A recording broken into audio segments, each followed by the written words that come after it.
Hey, what's up guys and welcome back to Anime King 2, and today I'm going to be giving you a brand new series. What if Naruto was a one-of-a-kind prodigy? Remember to get this one to 100 like as usual, share this to all of your friends in your social media platform, and also guys, if you enjoy seeing 1C Part 2, just go ahead and comment down below and tell me that you want to see Part 2 guys, and I'll be posting it as soon as possible for you guys to enjoy. And remember for you to go ahead and click that red subscribe button and become part of the Anime King family. And also stay tuned for a brand new episode coming over Anime King and Anime King 3. Yes, I have 3 channels, which I post 21 every single day for you guys to enjoy. So go ahead and click that red subscribe button and become part of the Anime King family.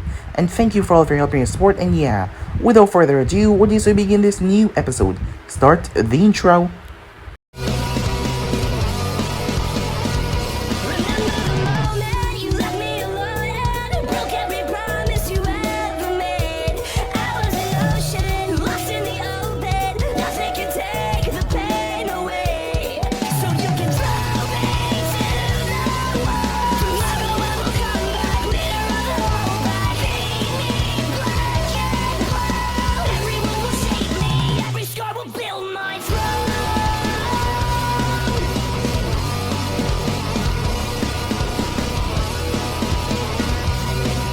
Hey, Jiraiya Sensei, what's a good gift to give to Auntie Tsunade?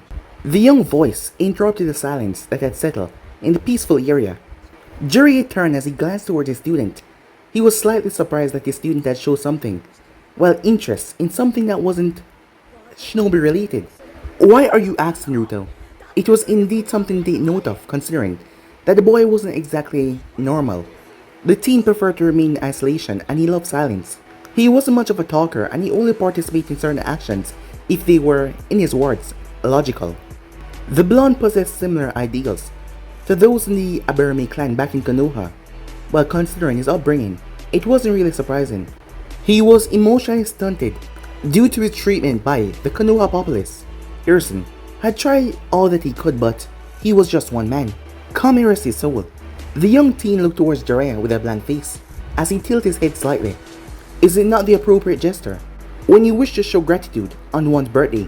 After all, it is what you would do for me. It was slightly unnerving being under the stare of Naruto, but Jiraiya has grown used to it over the past few years. Well, yes, Jiraiya said, but I was just interested in why you wish to give her a gift, not that there's anything wrong with it.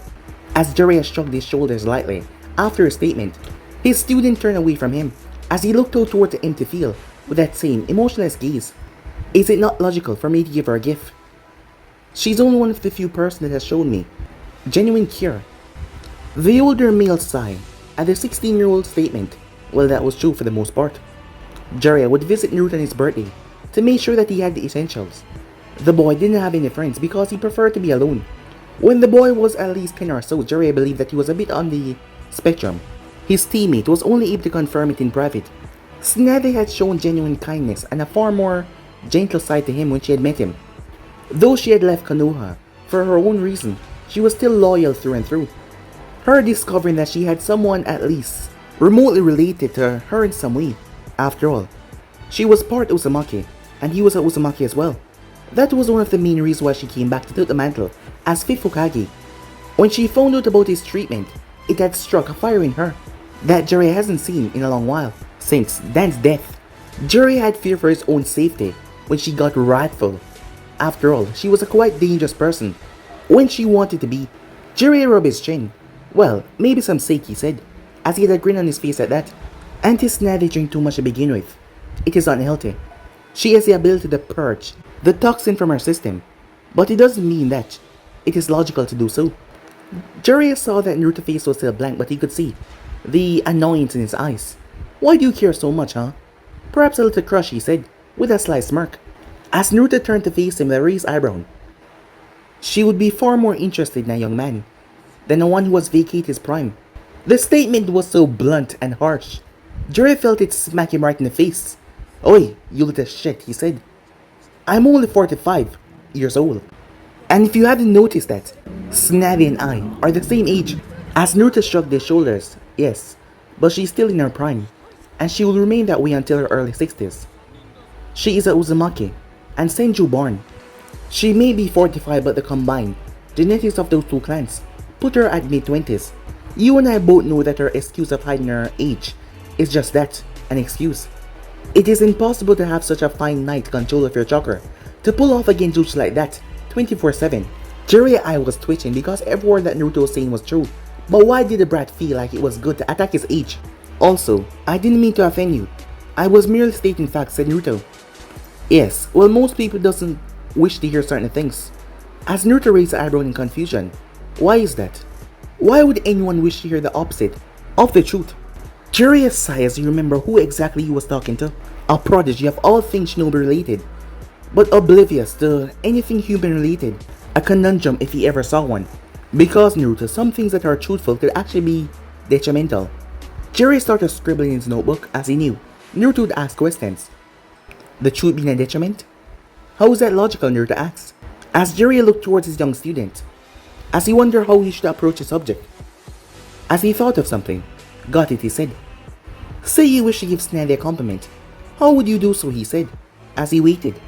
Naruto blinked. Before responding, I will tell her that she is both hopeful and beautiful. Jiraiya nodded. Now, what are things that you dislike about her, and how would you tell her? Well, I would tell her that her frequent use of alcohol is slightly barbaric. You see, that is something you should not verbally tell Tsunade. But why not? Alcohol is a detrimental to her health, because Tsunade knew her limits. Alcohol is a detriment to anyone besides Jinchuriki and that woman. Her body actually purges toxin to alcohol rather quickly, but Tsunade just chose to block it so that she can get drunk. I don't understand, said Naruto. Well, it's due to the fact that she enjoys the feeling of drinking. Alcohol will never truly harm her. It's physically impossible. I assume that she exaggerates her drunkenness to make you and Shizune annoyed. As Naruto frowned for a moment before shrugging. If it makes her happy, I will indulge her little game then.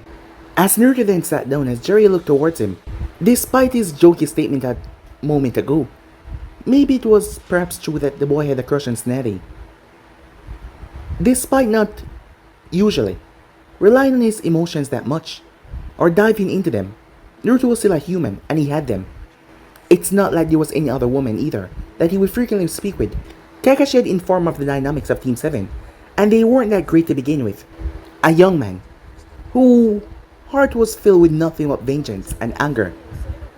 A young kunoichi that didn't understand the true meaning of being a kunoichi. And another young man that lacked basic sympathy and empathy. At the moment, Jiraiya and Naruto were on this training trip. A 3-year training trip regarding his teammate choices regarding the village. Sasuke Uchiha had left the village in favor of power. Tsunade had delegated Shikamaru, Neji, Kiba, Choji, Rock Lee, and Naruto to bring the boy back alive. The mission was kind of successful. Well, in a way. 3 young men end up in critical conditions. And the target, Sasuke Uchiha, was killed by Naruto. Jiraiya had no idea what actually happened. Every time he asked Naruto, he would get ignored, or the subject would be changed by Naruto. The only person that knew what happened was Tsunade herself, but she refused to speak about it. While a tracking team was sent to retrieve the boys after their fights, Naruto arrived at the gate with a dead Sasuke over his shoulder. He simply stated that he failed the mission parameters. The last loyal Uchiha was dead, and by the hands of the village Jinchuriki nonetheless. Every shinobi understood the situation though. Sasuke had betrayed the leaf and he was disposed of. That was a shinobi life. And Naruto did not seem bothered by it. He took it all in stride. He was berated by his female teammate, but he had simply brushed past her to see if his squad members were alive. They had all recovered, and they weren't that surprised that the battle ended up that way. The entire team knew how strong Naruto could be. Sasuke loved to pride himself on his combat abilities, but when Naruto stopped joking around and he took the gloves off, well, the fight would come to an end. Jiraiya had brought the boy with him, due to the fact that Itachi would catch wind of this. The boogeyman of the Uchiha was a man that you did not typically cross. Regardless of what Jiraiya knew of the young prodigy, he knew that Itachi would be rather displeased to hear this. Whether that be towards Konoha or Naruto was up for debate. After all, with Danzo's death occurring, many secrets had leaked out, and none of them were good. Jiraiya was glad that Tsunade had ended that sick bastard's life. When she activated her seal, It didn't matter how much Sharingan that monster possessed, the fight was over. The gall that the man did to push for the annihilation of the Uchiha clan and use Itachi to do the atrocities. But now, Sasuke was dead. As Jiraiya was uncertain about Itachi's course of action from now on, that is why he convinced Tsunade to let him take Naruto out of the village. The Akatsuki was another problem. A group of S-rank shinobis united under one banner. For what reason? Jiraiya was uncertain, but it most likely has to do with Jinchurikis, and anything regarding the Bijus were rather dangerous. And if that group was after them, well, it was not something good. The training trip would be over in a couple of months. Tsunade was getting a bit antsy the monthly message that she was sent regarding him and Naruto's training trip were starting to double. He assumed they would start to triple when they got near to the date that they would return. "Come on, kid," said Jiraiya as he got to his feet. "We gotta make it to Kumo before sundown." The young man simply nodded as he followed. It seems his actions. Time skip. Kumo was an interesting village to say at least. As many clouds hung in the mountain region, the village was like a literal large military. It had that vibes. Stay close. Don't need you offending anyone and everyone you meet, especially in Kumo of all places, said Jiraiya. "If you're offended by the truth, then come smite me," said Naruto. What a whirl. Or the truth is wrong. As he shook his head and stuck his hands into his pockets, as Jiraiya simply sighed, as they continued towards the checkpoint. "Halt!" The voice came out. They arrived before they even reached the checkpoint. Jiraiya had sensed them before they appeared, and judging by Naruto's reaction, he did as well. A Jonin made his way towards Jiraiya. "You are Jiraiya of the Sannin, yes?" The man was glaring at them like he had done some world-ending actions and brought the world to literal doom. As Jiraiya thought that the man needed to get laid or something. "Last I checked, yes I am Jiraiya of the Sannin," said Jiraiya, his tone full of sarcasm, as the Kumo ninja seemed to glare harder at the statement. He then turned his head towards Jinchuriki. "And you are?" The scroll information did not mention a boy tagging along. As Naruto had his eyes closed, not looking at the man, Naruto Uzumaki said, without opening his eyes. This man didn't bother him. He was weak, so he didn't pose a threat. The Kumo Jonin snarled at Naruto. "Leave, boy, else I make you do so." Jiraiya was half tempted to scream in frustration. This man was gonna end up becoming roadkill. They would have a national incident on their hands. "You do not have the power attack to demand such things from me. You do not even know me. You are weak. You will always be weak. If you think you can force me to leave." As Naruto opened his arms wide, and he slowly opened his eyes, "Then you are welcome to do so." As Jiraiya held his head in frustration, there was two things that you did not do regarding Naruto, and that was disregarding him and disrespect him. He needed to defuse the situation before it got worse. "You little shit," the Jonin said, as he spiked his chakra. As a pressure spread all around that attracted the attention of the Jonins and Kumo version of their envoys. As Naruto focused on the man, his eyes just looking at the man curiously, unafraid. As Jiraiya cursed, but it was too late.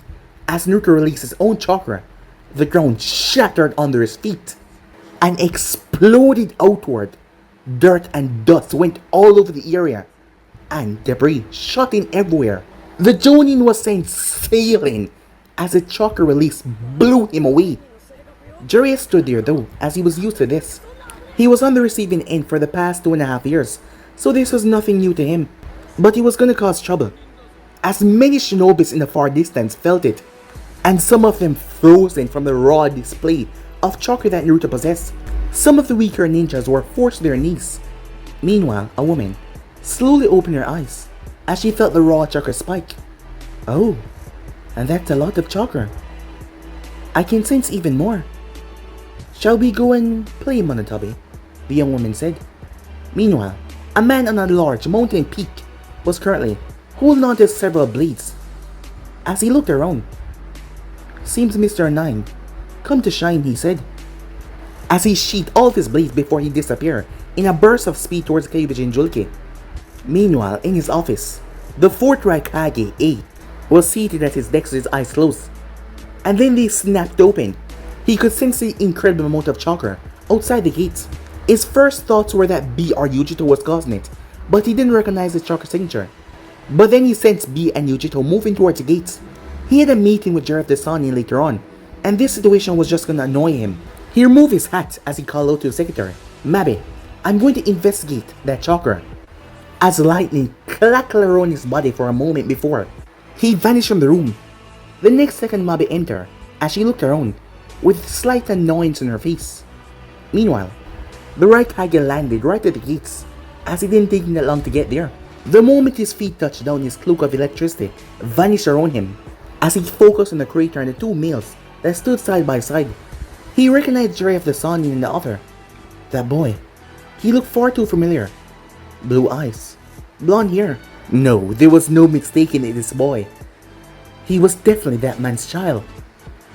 The Raikage glanced around at all of his shinobis in the area, and he focused back on the gigantic crater that stood beneath the team. It wasn't hard to guess that this boy, who was his child, was the Kyuubi Jinchuriki. The boy had far more chakra than even B did. If the teen was even as half as talented as his father, then this man stood no chance.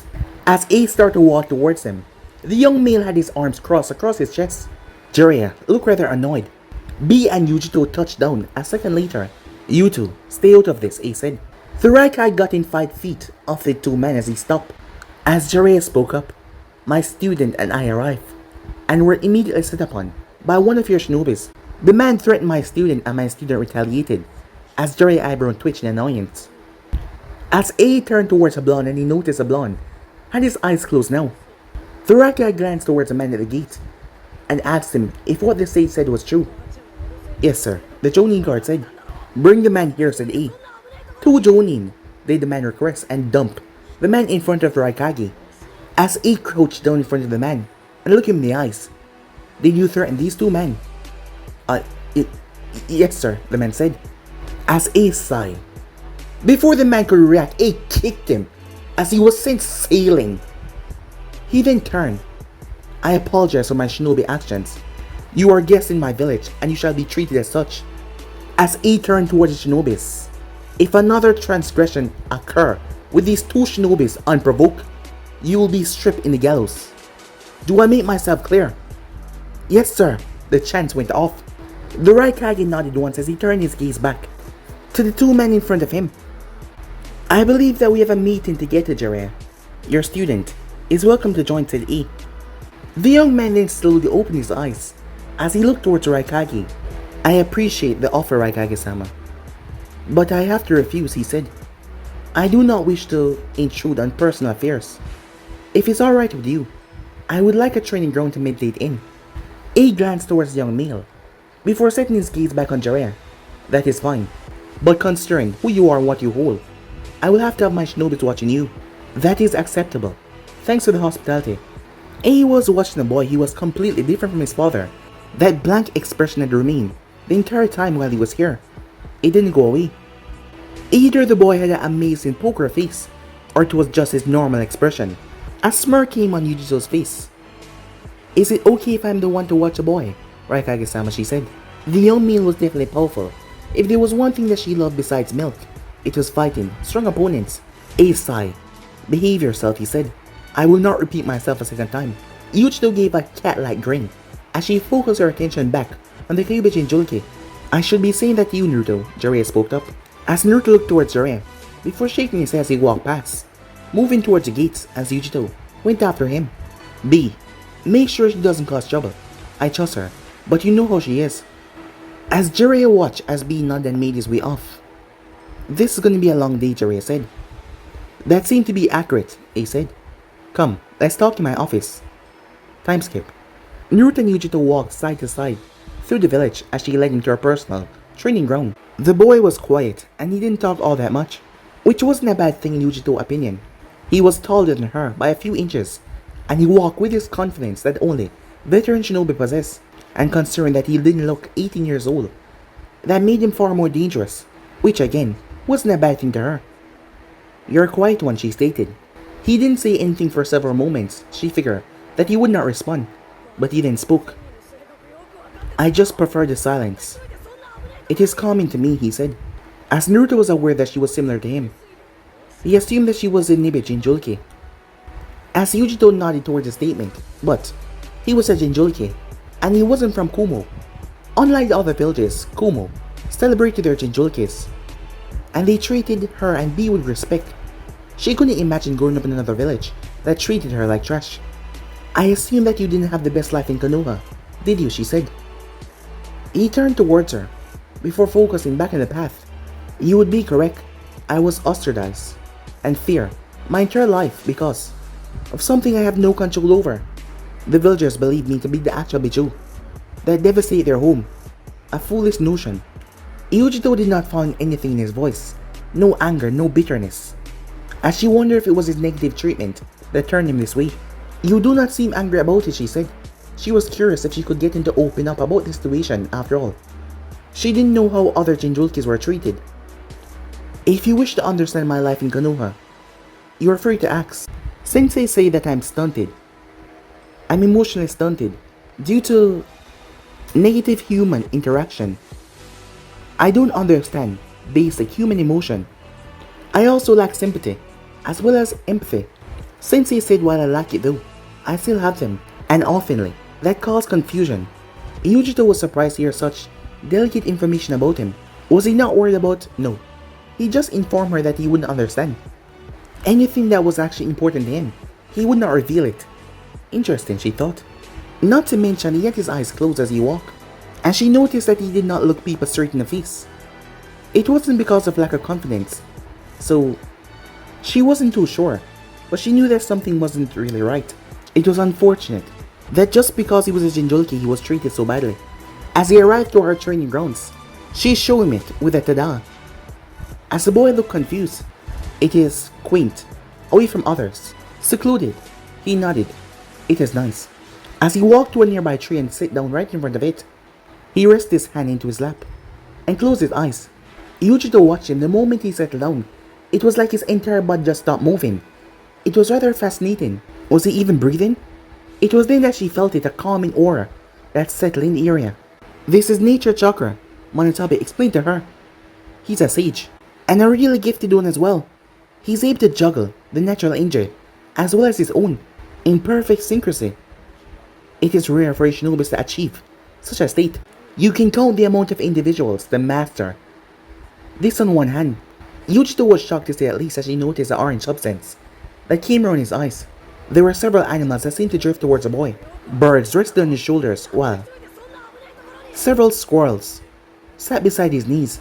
It was baffling and amazing to witness. Yujito heard rumors of Jiraiya being a sage. Whether it was true or not, it was up for debate. But right before her very eyes, she was witnessing what Rabichu described as sage mode. But why show something so rare and powerful? The boy didn't seem to care, but she wasn't exactly an ally. This was free information to give to her village, so why? As Mantabinin spoke up, sage mode isn't some fancy makeup.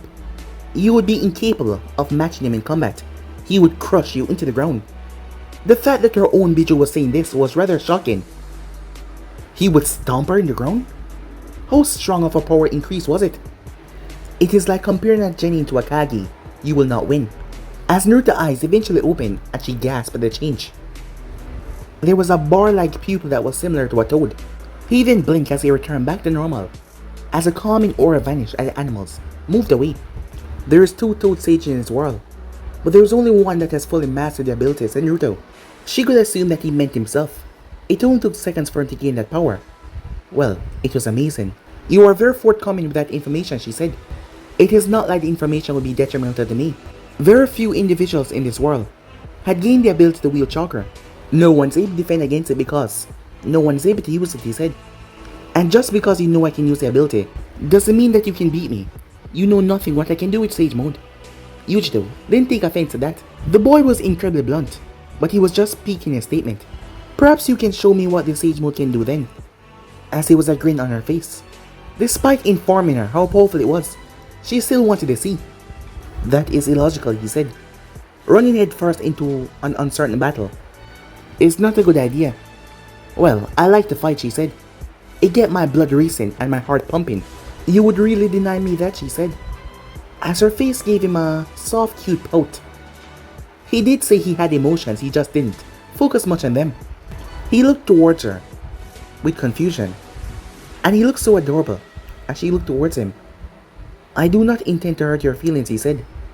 I am just perplexed at the reasoning, but if you wish to spar, I will do so. My only wish is that you keep what you learn to yourself. Yujito blinked at that.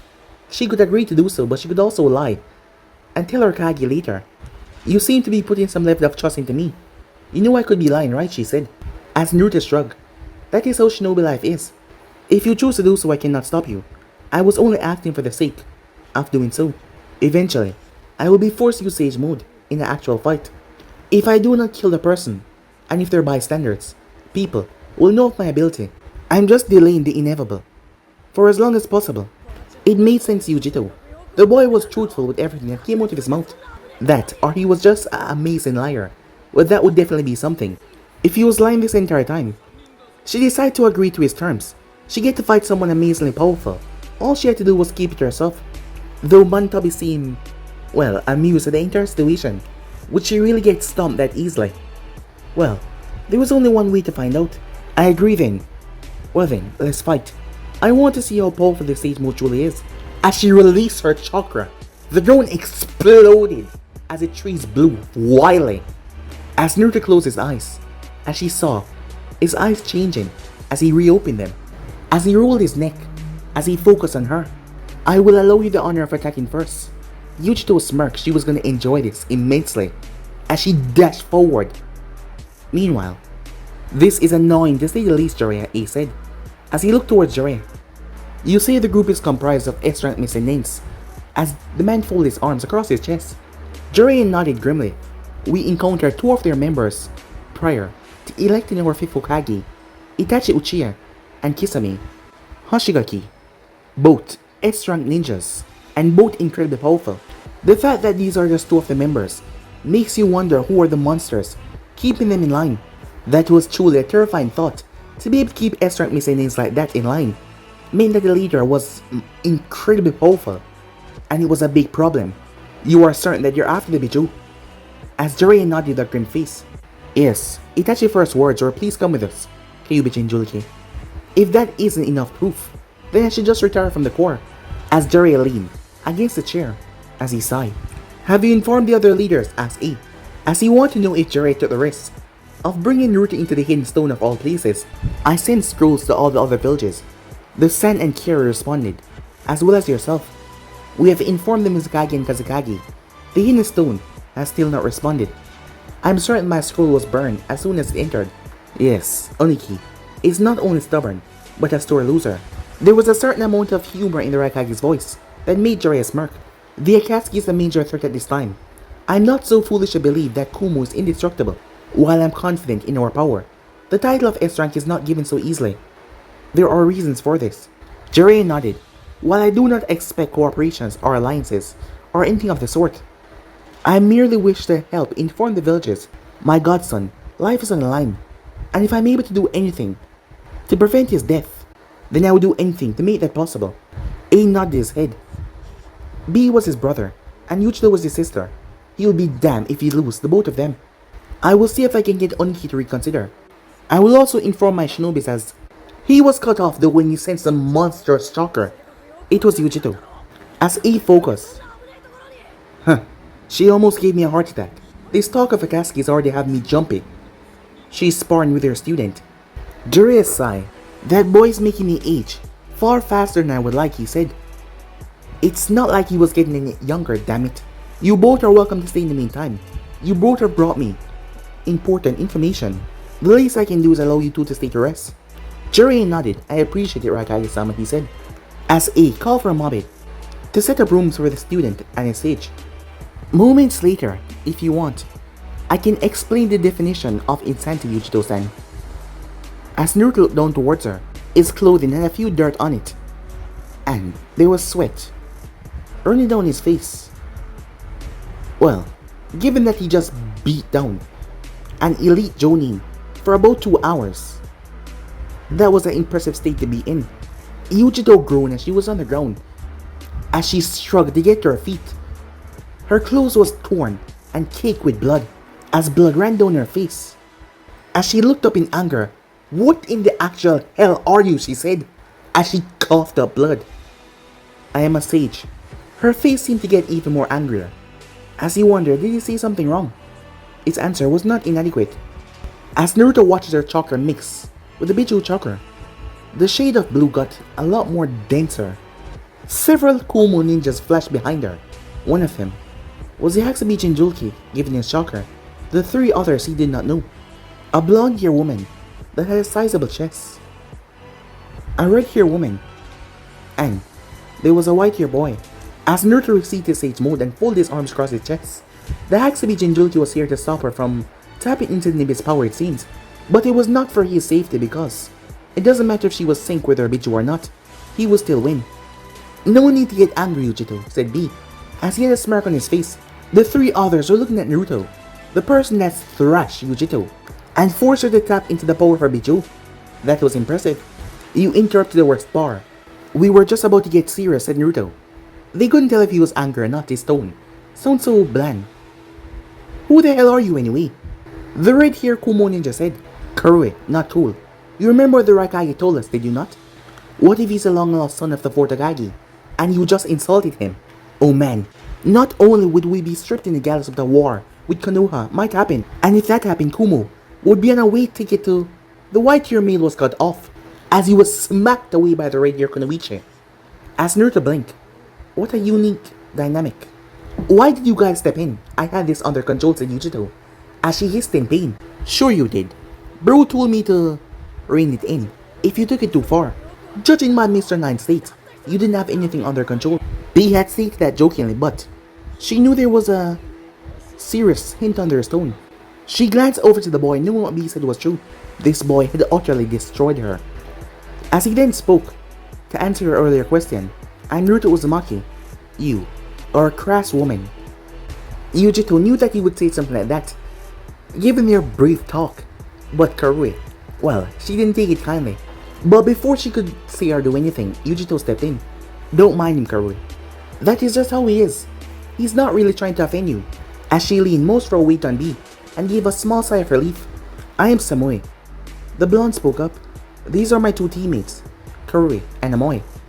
As Karui glared at Naruto, Amoy gave a short wave. B, you call him Mr. Nine, says Amoy. Does that mean? As Killer B nodded, it seems that Mr. Nine is strong even without his partner, huh? B said with a small grin. It is what I'm told in my village and by my sensei, said Naruto. The Kyuubi and I prefer to be alone. I ask that you respect our decision. As B simply nodded, as Yujito narrowed their eyes, they both knew a warning when they heard it. There was emotion in that sentence. For what reason though? They were unsure. If we're done here, then I'll take my leave. You did well, Yujito, he said as he started to walk away. How about you spar with the three of us? Said a voice. As Naruto turned towards Samui and her two other teammates, before he turned towards B, seems like he was asking for permission. As B gave him a nod, he took Yujito and vanished in a sunshine. The man trusted him with their shinobis. He that just better, the two-tailed Nibi. Either the man was very stupid, or he had an ulterior motive. Naruto did not know, but the man was already gone. Naruto focused on Samui. As her teammates moved into position just out of sight, they were already ready. Well, Sensei did often say that a good shinobi took advantage of everything that he got. Even after witnessing one of your strong comrades in your state, you still wish to fight me? Naruto asked, a bit confused as he tilted his head. As Samui found it rather cute. It was like a small child asking your parents something that they did not know. Are you mocking us? That's not very cool, Whiskers. I may not be a Jinjulki, but I have years of experience. Naruto blinked at her comment as his eyes roamed up and down her body. Years? You look as old as me. How old are you? He said. Samui narrowed her eyes as he looked at her body. He wasn't ogling her body. He just seemed curious and he wanted to know. He was a Jinjulki probably. He wasn't treated all that well to understand most things. I'm 29. And it's rude to ask a woman her age, Naruto-san. I assure you, I did not mean to offend. You are a beautiful woman, he said. He was just being honest. Just saying what he saw. It was because he probably isolated himself for the way he was treated.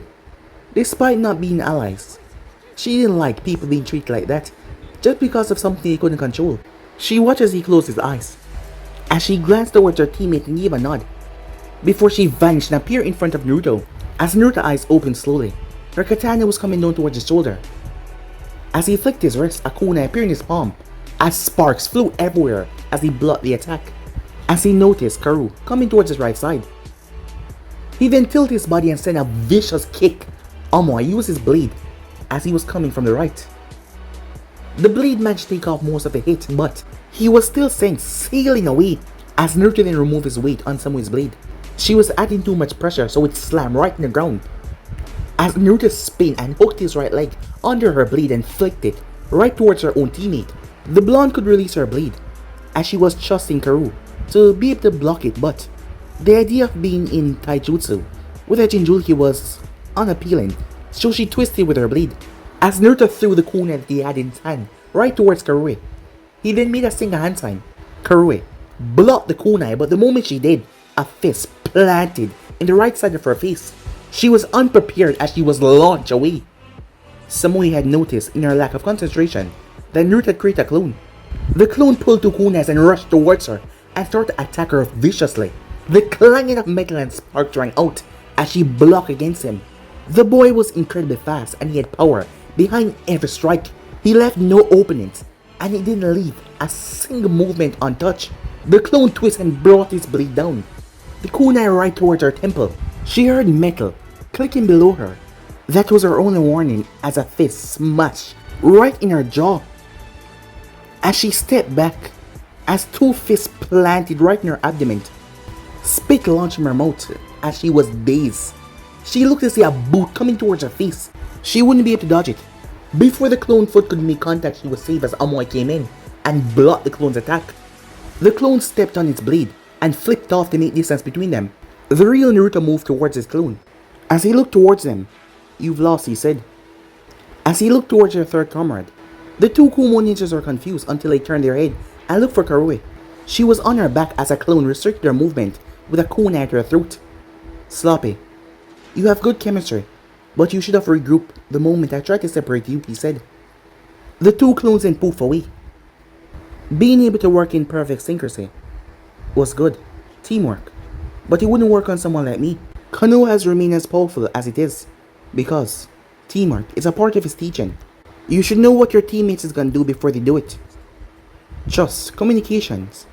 But I was not privy to such a thing. As he looked up, "I prefer to be alone. I work better alone. I am stronger alone. I know that chances of survivals are much higher when working in group, but I want to detach myself from that. I work better alone."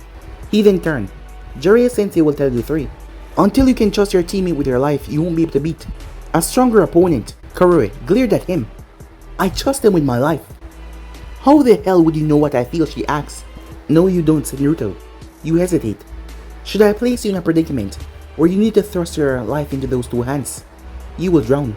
More accurately, into Amoy's hands," said Naruto. Samui frowned at that. She knew.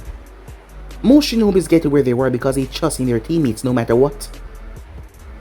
As she glanced towards Amoy, who was looking down, who was not paying attention that much. It seems like the two of them didn't trust each other completely. Your teammates have doubt. As do you, Karui-san. Until they are fixed, then you will die on the high-stake missions for your village. I say these things so the next time we fight, you be ready. As he walked away, as Samui turned towards them, "He's right, you know." "Huh? What do you mean he's right?" "Because he is. Would you trust Amoy?" "I mean it. If you had to rely on Amoy to save you from enemy capture, or anything of the like, would you trust him carry out the task?" As Karui looked into her eyes before turning her head. "Exactly," said Samui. "These are things we must work on. I'm not angry with the both of you. I'm disappointed. We've only been a squad for a half a year, yes, but we both need to lift each other, not bring each other down. I can't stress the importance of relying on each other more." She rubbed her shoulders. "Do you think I say these things for my own amusement?" she said. "You two need to get along. I let it slide for the first couple of months, but I'm stopping it here and down. Do I make myself clear?" she said. As the both of them gave her a weak nod. "Then prove it," she said. She got to her feet. "Until the both of you can best me with teamwork, we're not leaving this area." Before they could say anything, she gave him a glare. "That was an order. Disobey it and I'll make this even harder on you. I should have done this when we formed the squad. I will not sit back and watch you two die in the field because of lack of teamwork. Now shut up and ready your blades." But guys, to be in subs right here. If you want to see next parts, and do Like, subscribe, comment down below, and turn on that bell notifications they posted. Remember, share to all of your friends in your social media platform. And also, guys, remember to stay tuned for the rest of what is coming your way over in Anime King 3 and Anime King. And if you're new, yes, you heard that correctly. I indeed have 3 channels: Anime King, Anime King 2, and Anime King 3, which I post what if on every single day for you guys to enjoy. So go ahead and click that red subscribe button and become part of the Anime King family. And thank you for all of your help and support. Remember to comment down below and tell me if you're new. I'll be replying talking back to all of you. So yeah, without further ado, I'm out for now. See you guys soon. Peace.